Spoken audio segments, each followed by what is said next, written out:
ماشاء اللہ. دوستوں اس چیلنج پر بھی آج کے معاشرے سے کوئی صدا بلند نہیں ہوئی، کسی کی رگے میں میت نہیں پھڑکی، کسی کے دل میں غیرت نہیں آئی، کسی کی طبیعت میں جوش و خروش پیدا نہیں ہوا کہ وہ اس جیسا کلام پیش کر کے رسول اللہ صلی اللہ علیہ وسلم کے خلاف نیا نماز پڑھا کرتے تھے اور اس تحریک کو بے قوت سے اکھاڑ پھینکتے.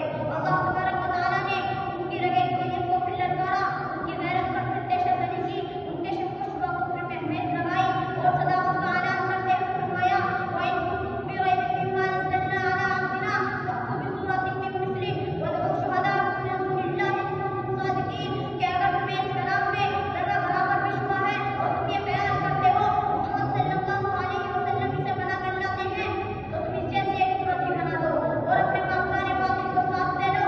ان کا کام لے کر تمام قوموں کو مجتمع کر کے افراداً نہ صحیح اجتماعی طریقے سے ہی ایک صورت بنا دو. اور پھر اگلی صورت میں یہ بھی چیلنج ہے ولو تفعلوا تم قیامت تک پیش نہیں کر سکتے.